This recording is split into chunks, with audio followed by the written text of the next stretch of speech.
Music for me, music is one of the best things that I do in life. I started playing when I was 14 years old. Can start with a drum beat. Jason will put his little piece over the top. Wanga could come in with the bass line and we'd just latch on. Jason start to play guitar and I put in a bit of bass, and then Angus will say, don't stop, keep going. Stevie would just be rapping over the top, and all of a sudden we've got a jar full of mush. The whole process of this album, particularly being in the studio right now, I think the majority of our work has already been done. Writing, recording. 3 times a week at times we're in our practice sessions, recording parts, trying different versions of songs.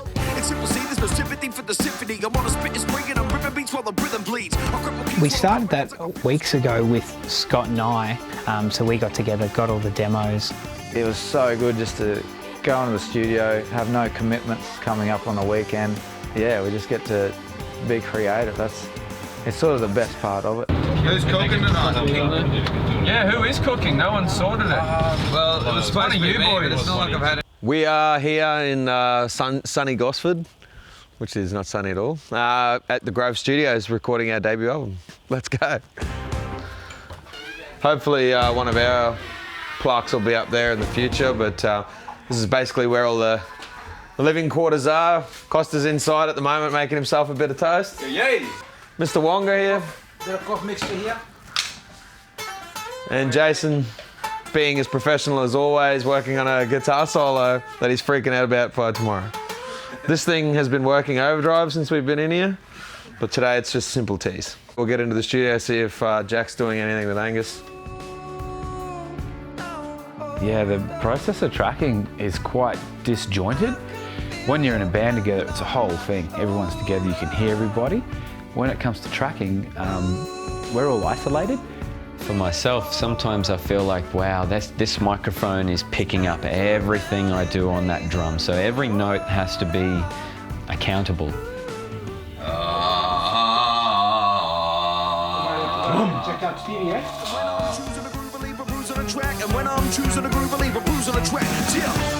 It's been really good to work with Jack and Scott in the studio here. Their process is very, very refined. It's probably one of the most asked questions, how we would describe our sound, but I don't know if we've figured it out just yet. I think with this album we're getting there. This weird hybrid of hip-hop meets a reggae vibe with elements of like country rock in it. It's like a hip-hop, modern hip-hop reggae. There's a lot of emotion put into these tracks. You better be leaving the room, but don't you come rolling back to what you would think of a sort of whack. Probably the hardest bit is standing in the studio, because you get your nerves and you just don't know, and you start thinking about things. I know Jason likes to do a lot of finger warm-ups. Con will sit and repetitively drum over his rubber pad. I've been gargling salty water all week. I don't want to get sick off one of these grubs. Honey and lemon drinks. Basically what I've done there is I've cut a lemon in half, full lemon, goes straight in there. Then he asked for a ridiculously unnecessary amount of honey that goes in there. And then after that, hot water. No tea whatsoever, but apparently this makes him sing like an angel.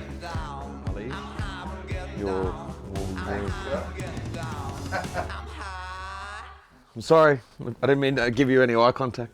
In this album, we've layered parts to make them thicker and stronger, and then we've also layered on top of that EDM elements. A lot of our songs now are becoming electronic. Loving those sounds. For me, it's synthy, it's space-like, it's out of this world. There is something there that is a King Social sound, and we're starting to get there by having more collaboration and more input from everyone. We've found the soul of the band, and I think that's a really important thing. Since we've started this band, all I've ever wanted to do was have a full album. It's incredibly exciting, and to see them get excited about something I'm excited about also gets me pumped up, so I can't wait.